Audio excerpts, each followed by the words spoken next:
to it.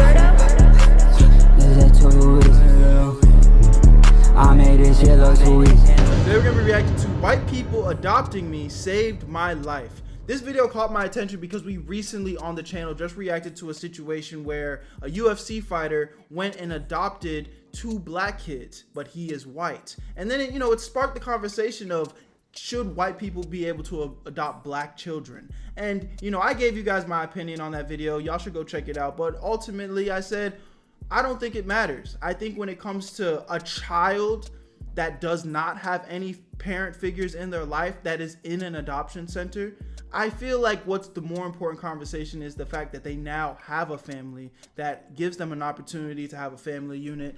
So, some people agreed, some people disagreed, but here it seems to be a video about somebody that is, went through this situation as a black kid in having white parents, and he was able to grow up, and it's kind of his story. It's already kind of set in the narrative that it seemed to be a very positive thing on his life. So let's get right into this video real quick. I know I've already been yapping, but just make sure you guys hit that noti bell. We are in the middle of a post-a-thon, and you guys never want to miss a video. I'm dropping 3 videos a day, every single day for the rest of March. So I want y'all to be tapped in. Now let's get right into it. This is my father. I was born in foster care. I didn't have a mother or a father. They gave me away. My father wasn't fit to be my father. This is my dad here, Jacob Benny. He's been there since the beginning. He's done everything. He laid his life down for me, and I lay his life down for him. I don't judge any man on the color of their skin, but the content of their character. Adoption has to be one of the weirdest concepts imaginable. People picking out babies like puppies. Ooh, this one's a little too ugly. Ooh, this one's too dark. I've never met my real parents. I was adopted from birth. My mom's Jewish and my dad's Italian. Italian families get mad when their daughter brings home anyone who's not Italian. Now imagine if they bring home a Jewish girl. Now imagine when they adopt a black baby. Yeah. We be walking around at family parties, distant relatives don't fully understand. I see whispers. Is he part of the family? Who's that kid? What the fuck happened to his skin? You'd expect them to not accept me, but what's ironic is it's actually quite the opposite. They'll treat me like a puppy. Oh my god, he's so cute, he's so exotic. They'll show me love while simultaneously acknowledging that I'm not the same as them. For example, they'll come up to me, swing their arm around me and be like, you're just part of the family, right kid? Just like everybody else here. And I understand they're only trying to make me feel accepted when they do that, but they don't get, when they do that, all that does is reassure that I'm way different from them. Because I don't see you fucking doing that to little Johnny over there. Why don't you do the same shit to him? If I really was the same as everybody else, the truth is, you wouldn't even have to come up to me and tell me that. I was raised and grew up around all white people, and what's ironic is, I don't think I've ever experienced real racism. The only racism I've experienced was like dumb, ironic racism from my friends in middle school. I'd make fun of my friend because his girlfriend had a mustache. He'd call me a nigger. That's it. And the same night, we'd have a sleepover. His mom would make pizza rolls. We'd play FIFA all night. That's friendship. And the same friend would kill for me even till this day.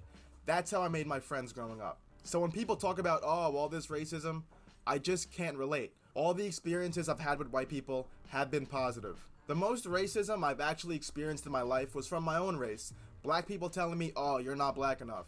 Oh, bro, you're not even black. You're an Oreo, black on the outside, white on the in. It's like, just because I wasn't raised in the hood, I can't be accepted into black culture. Like, really, even though our skin's the same color, I can't roll with y'all for that reason. Like, what the fuck do you want me to do? Start throwing up gang signs? Is that what you identify as black culture? Yeah. Shit is sad. And yeah, when people tell me, oh, you're not even black, it hurts. Because regardless of how I act, it's part of my ethnicity. Oh, bro, shut up. You're not even black. You're white. Because apparently it's an insult to be white nowadays. And then I'm part Hispanic too, and I like Latinas. I mean, how could you not? But I have zero ties to that culture whatsoever as well. And what do you know? It turns out the absolute biggest turnoff to a Latina is not having any culture. I mean, don't get me wrong. I'd be trying to dance with them, do the salsa and shit, but they could just tell, nah, something's off. So the Hispanics write me off too. Ah, he's another gringo. He's a gringo. So now every part of my ethnicity doesn't accept me except for white people. And I'm not even white. Growing up adopted, I would try my absolute best to not think about it and avoid the conversation, but it's virtually impossible. Because it comes up in conversation basically every time I have to meet someone new. I tell them I'm Puerto Rican and black. They tell me, oh, which one's the Puerto Rican one? Your mom or your dad? Now I have to either A, trauma dump on them. Oh, I actually don't know. Both my parents are white because I'm adopted. My real parents just throw me to the curb. Or B, just lie. And growing up, I would take the latter and just lie to them so often. Yeah. But when I did tell people I'm adopted, their reaction would be so weird every time. Their energy will just switch completely. It's actually pretty funny. They'll be like, oh, Man, you better not get my video demonetized with this music you got playing. That'll piss me off. Not gonna lie, but we'll continue the video. oh, I'm so sorry. That must have been so hard. Like, nah, not really. I kind of grew up the exact same as you. Yeah. And they'll start asking dumbass questions like, so, how old were you when you first found out? But there was a lot of confusion in my own head when I was young too. Like, damn, why is this shit gonna happen to me? Why can't I just be a normal kid? Why do I have to be this weird white kid that's stuck in a black kid's body? Then, as I got older, that confusion turned into resentment. I'll be in the gym like, damn, they didn't want me? I'll come back and show them one day. Like I'm in some fucking anime or something.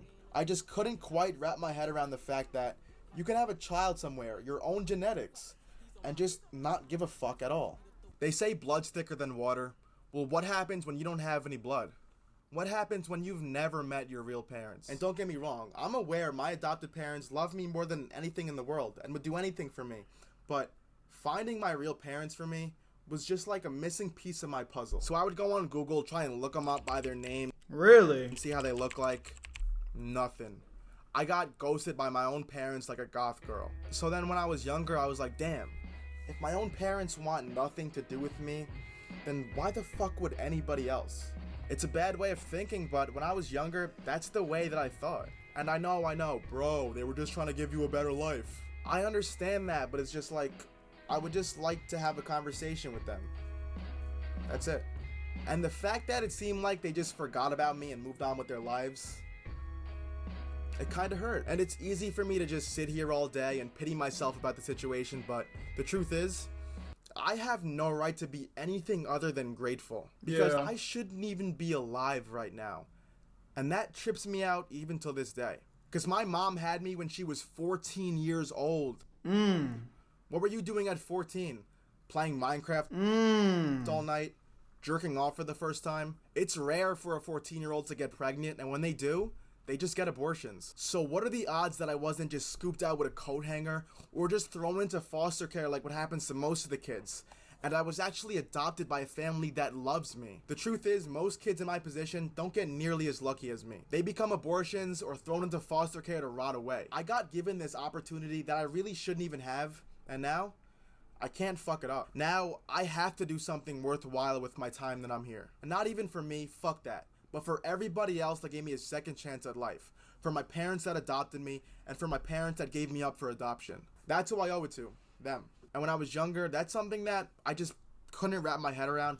It's a pretty mature takeaway. The reason I haven't said too much, because, you know, I'm going to talk about it at the end, especially coming off of reacting to the last video. If you guys haven't already, definitely go check that out, because, you know, I really got into it, but I just want to kind of hear his full perspective before I say too much. But now, I can't be anything other than grateful for my parents giving me up for adoption.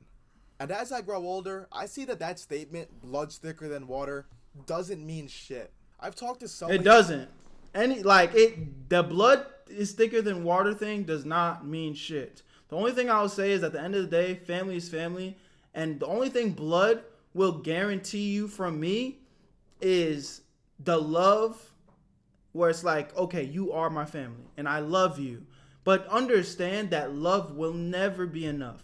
There's rarely any relationships, friendships, boyfriend, girlfriend, family.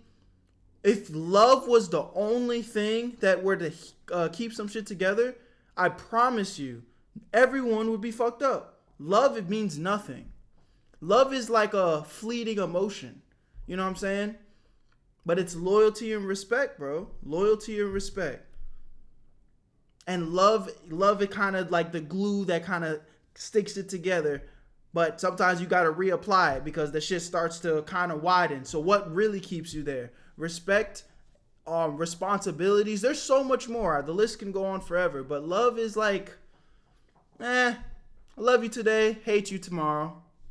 But if I know that I'm committed to this person, if I know that, you know, I'm responsible for this person, and I know that I've invested into this person, they've invested into me, the loyalty, that's what really keeps it together from a parenting perspective, from a boyfriend-girlfriend perspective, from a brother-sister perspective. You know what I'm saying? So love is, I'm sure, you know, this is an extreme case, but I'm sure people that are parents of kids that go on to do heinous crimes, when they raise that child to be a certain way, I'm sure they love that child. I'm sure even after the crime is committed, they love their child. But it's like, just because I love you doesn't mean you're wrong. Doesn't mean I can trust you. Doesn't mean I can, you know what I'm saying? So love is, it's cool. It's cool for sure. It's a great thing. But any relationship that's only held together by love, I mean, it's probably not going to work out. People whose parents don't give a fuck about them, beat the shit out of them every night, molest them. Well, my parents handpicked me for a better life. For a lot of y'all, the condom just broke and your parents just stuck it out with you. There's people who fucking suffer every single day in their households. There's people who don't even have parents. So if you have two loving parents in your life, they're gonna be annoying sometimes, but shut the fuck up and just appreciate them. But at the end of the day, if you know some tips for pulling Latinas... Alright. He's clearly still young and has some more maturing to do himself, which is fine. But pretty much the biggest conversation, the most important conversation that I think is to be had is, in the last video we talked about how black people were getting mad that white people are adopting black kids. And it's just like, overall, man, I think the conversation needs to widen to where it's not about, just like this kid, he is going to grow up and have struggles. Black people are going to tease him that you're not black enough. The white people are going to be like, you're not even white. You know what I'm saying? He's going to have to do some real self-reflection, have to build up that self-confidence for him to be secure with himself, to continue to grow and become into the, a great young man that I'm sure that he's going to become. It looks like he's developing into one, but he just looks like he's young and still has some immaturity and whatever. But y'all get what I'm trying to say. It's kind of like, cross that bridge when we get there, because at the end of the day, like he said, I don't know where he would be. Where would he be if he didn't get adopted? Like he said, what are the odds? What are the odds? He goes to adoption care. He's one of however many kids are in adoption care. They could have picked anyone. And the only reason he's getting friction is because he's black. It's like, but now he has a second chance at life that he didn't even choose. You know what I'm saying? And he gets to make the best out of it because the two people that adopted him have decided to pour love, care into him and be there for him. And the only reason that there's like, he should be upset about it because they're white, it's like, no.